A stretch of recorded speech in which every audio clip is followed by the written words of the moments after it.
My name is Rion Naus. I'm a stewardship ambassador. I'm a certified public health educator. I'm a dad, and I own and operate We Grow With LLC.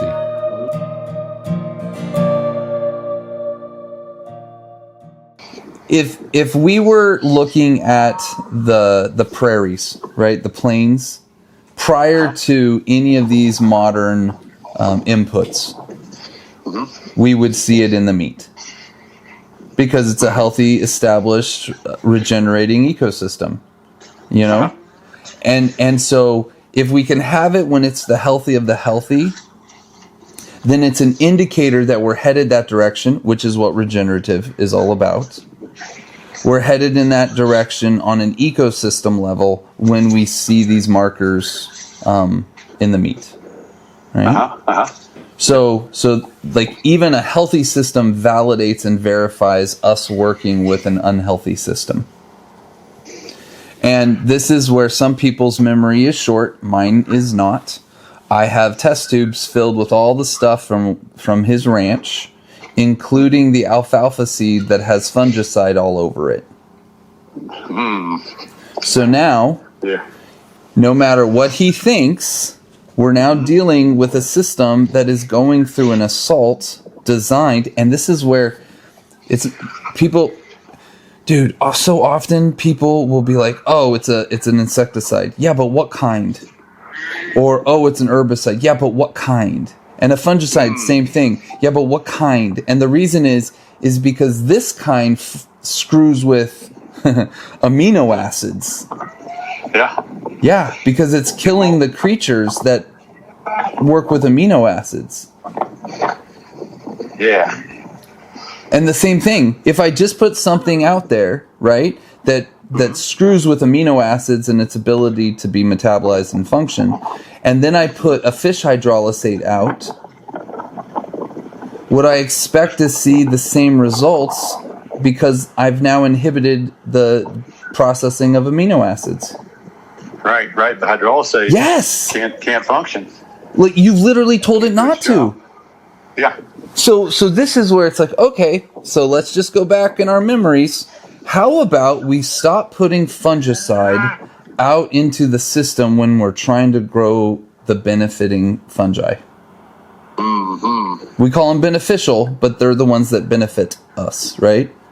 Right. So I've already talked to him, and at that point he's like, well, we're going to replant because it's alfalfa in 2 to 3 years. Like, then why would we expect to see the same results if we've put something into that system and we're not going to change it out for 2 to 3 years? Yeah, you're stuck in that system. You're dude until you plant some new seeds. Like, this is like, we got to start sending in new signals. And in truth, dude, we have to deal with it in a remediative fashion. We can't just, okay, so this is where a lot of people, when they plant seeds, they think clean slate. But you're planting those seeds into a system that still, just last season, was having all these negative toxins put into it. Yeah. Have we had time to rebuild yet? Have we had time to clean up the mess even, much less rebuild? But yeah.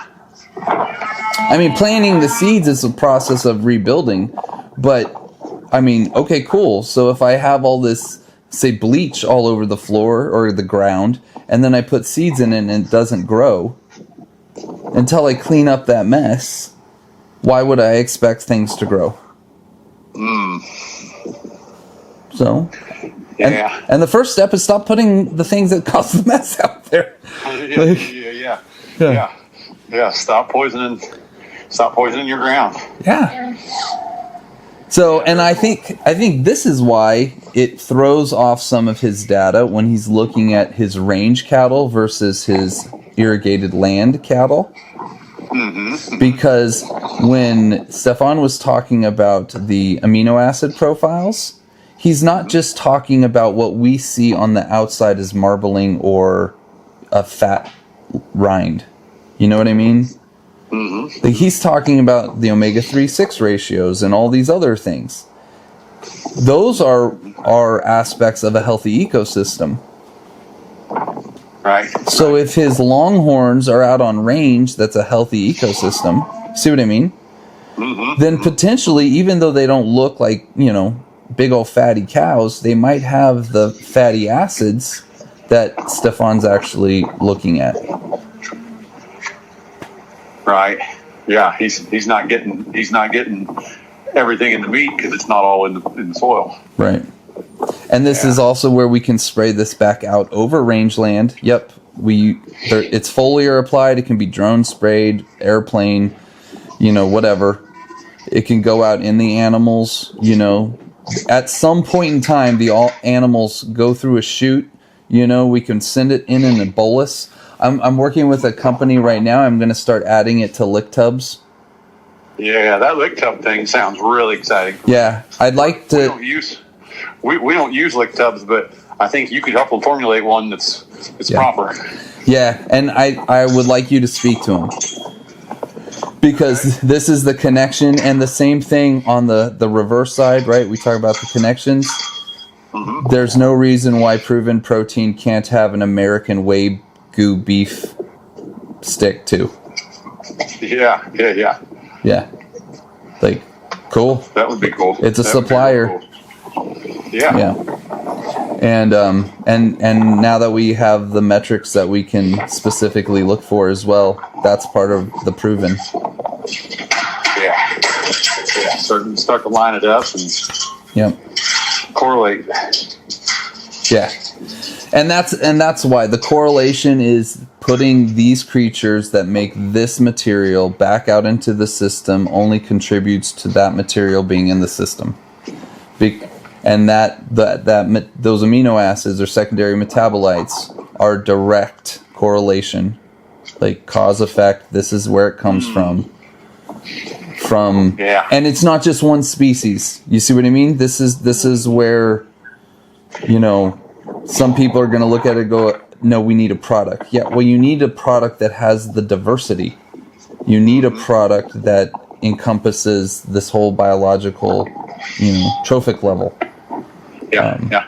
So do you think that compound ergothionine is coming because of a group of components rather than just one or two? Or so yes, so the group of components. So it's about synergy, things working together, right? Mm-hmm. You have to have enough things there. In other areas, we call it quorum sensing,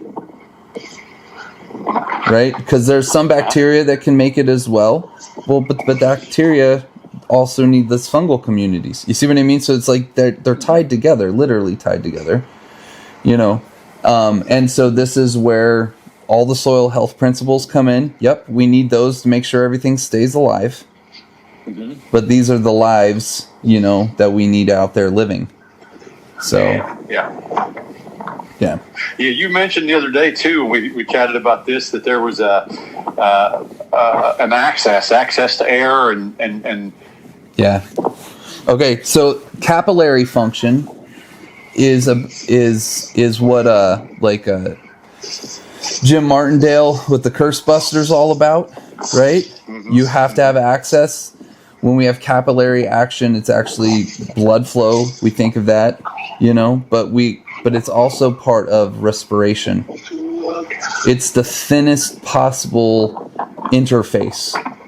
And it draws its own pressure, right? So this is where through capillary action we can have moisture come up in the soil profile, right? So this is where it's fighting against gravity because of structure, how it's shaped, and that's what pulls water back up into the soil profile. Yeah. I see. Yeah. So that movement is part of what's going to create the ability to have gas exchange. And it's okay. So gas, remember, is a different phase of a liquid. And now we're just talking pressure. Okay. Yeah. And just like when you have like a soda and you have the gas in it, it's just under pressure. Well, we know about stuff under pressure. Our soil is under pressure. And so it's the same factor, and that's why too much pressure, it can't breathe. And so air is a gaseous form of that liquid state. And the smallest transition zone is through capillary action. So it's the respiration back and forth of water and air. It's a pump. It's a pumping action. Yeah. Yeah. And then it goes extreme when we get a freeze. Right? Because now water turned into a solid. And it expanded even more, right? Pushing out. And then that creates aggregation, compression, right? And if we fill that with biology, then it maintains pore space and keeps breathing. Like this is how. So. Okay. So is there a thing then with the freeze thaw cycle that he isn't getting in Texas?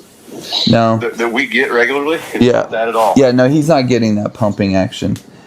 High desert, low moisture content. So now you don't have a saturation. And so then it gets cold, but you can freeze a rock, right? Does that make sense? Like if there's nothing else there, it's just a rock. And then you get erosion, but then that is that powder that then polishes with the wind. And so his land will get that scoring, that polished. It's just sand. Like it's sand buffs it, and the powder, the particle size is so small. It's like putting it into a sandblaster and polishing, metal. Yeah. His clay. Yep. He's got a high clay content plus the sand. Yep. Blowing. And really high dissolved solids, but dissolved solids, right, are just waiting to get back out there to become even finer particles. So it's really tight material, which creates it super hard, right? which is okay, if we're creating space, filling it with organic material, allowing for water infiltration and respiration. But if every time you flood irrigate, you saturate, all the air comes out of it, right? You've seen it, bubble to the surface. Oh, I think we lost the call. I'll call back. Oh, welcome back. So, so bubbles up to the surface. How long? That's why I teach about the rule of 3. How long until it drowns? 3 minutes, right? Yep.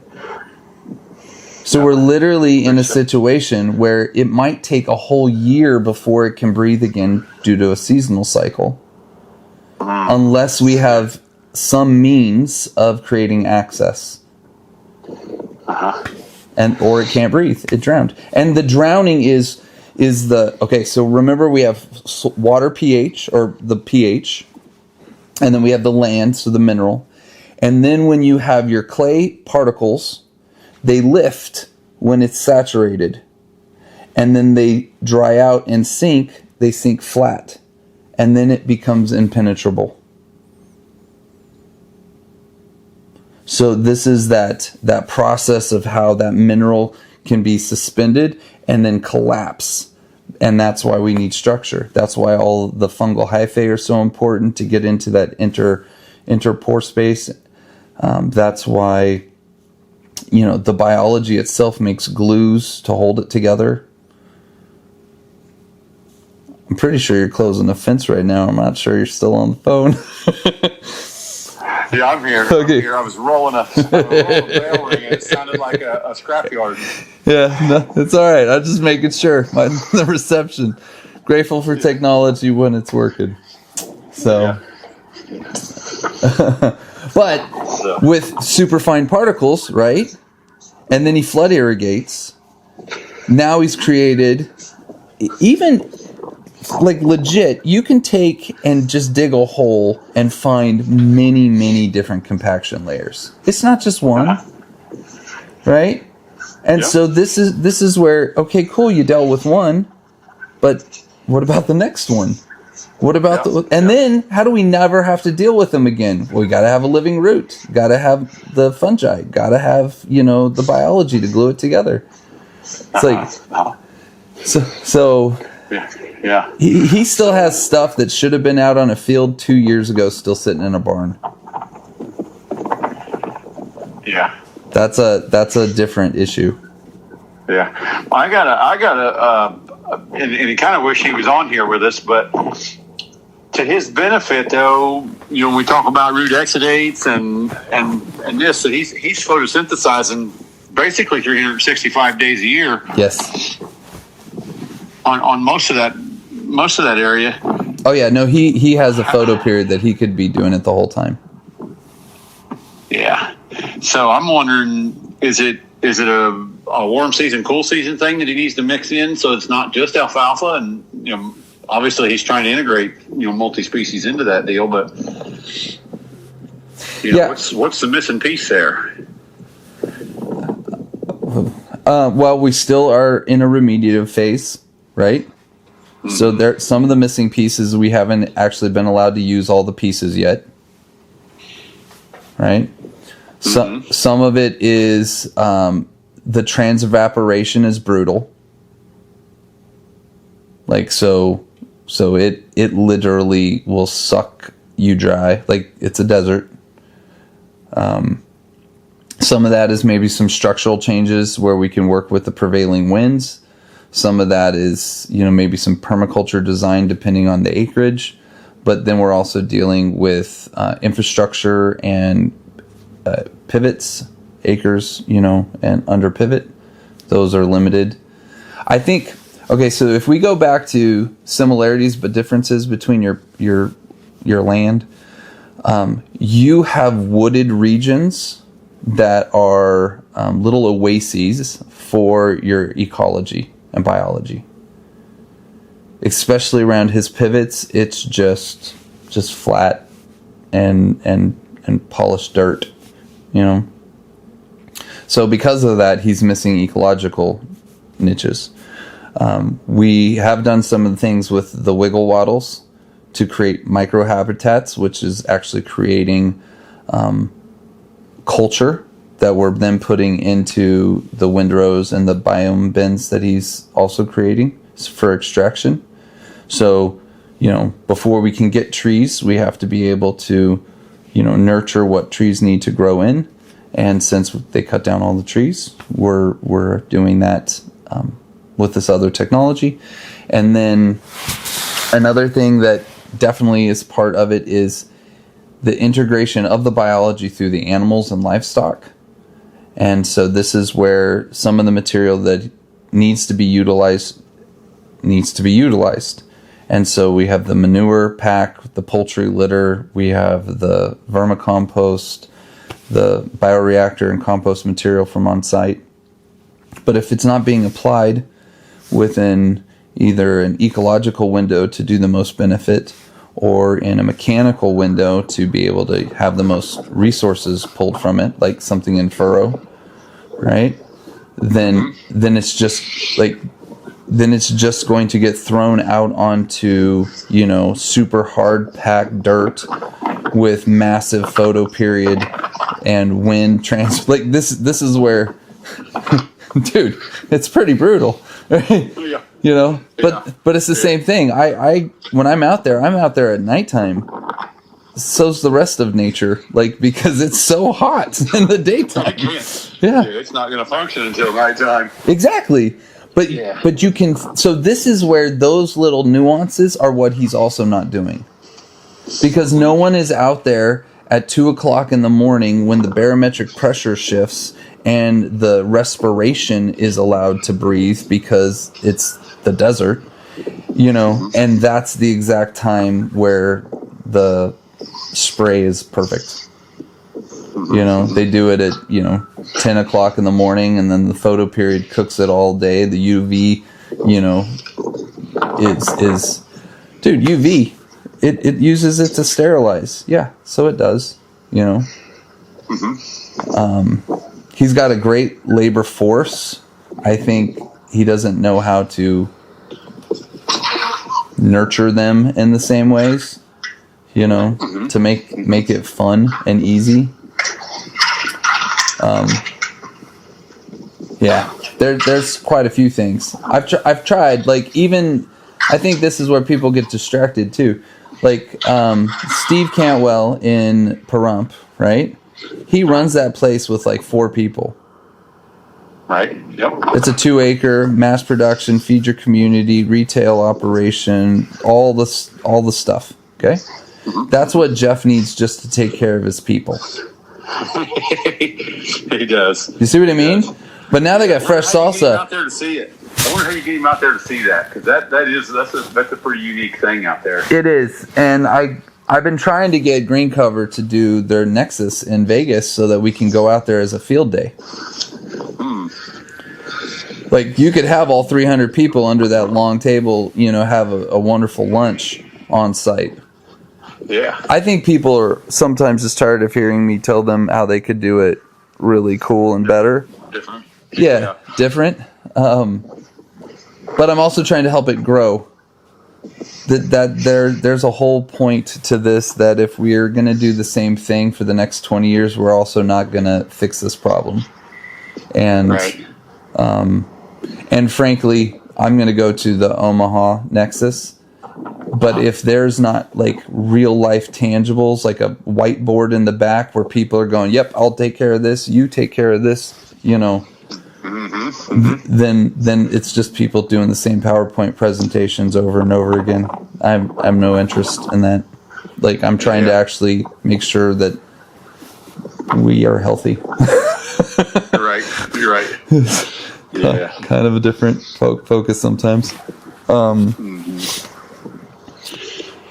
Yeah. I connected with a few doctors that had interest possibly in coming, and I don't know where they're at with that. These doctors, one has got a direct consumer meat business, and the other raises beef.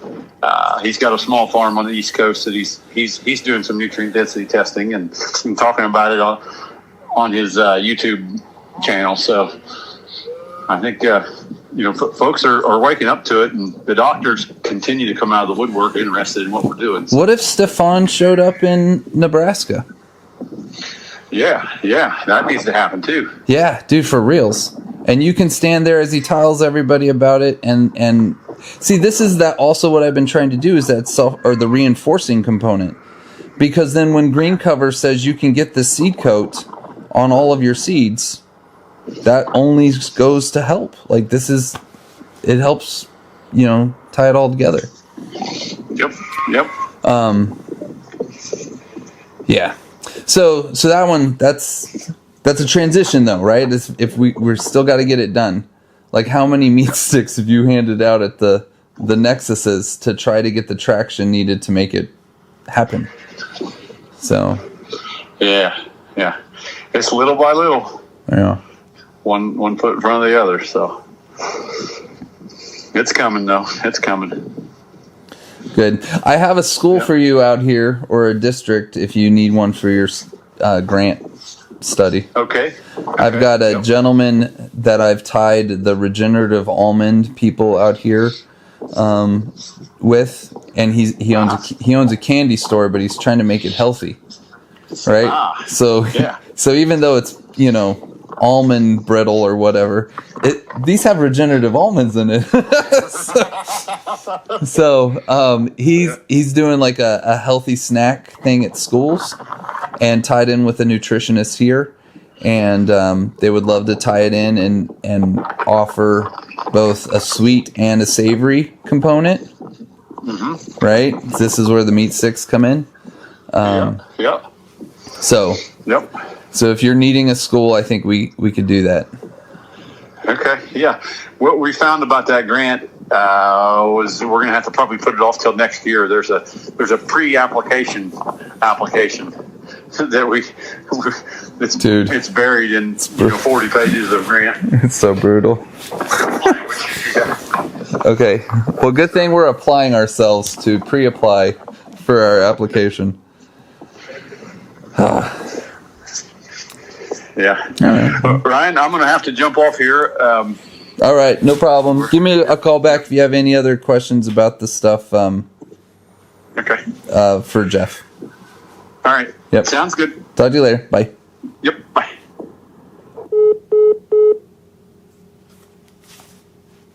Real life. My name is Rion Naus. I'm a stewardship ambassador.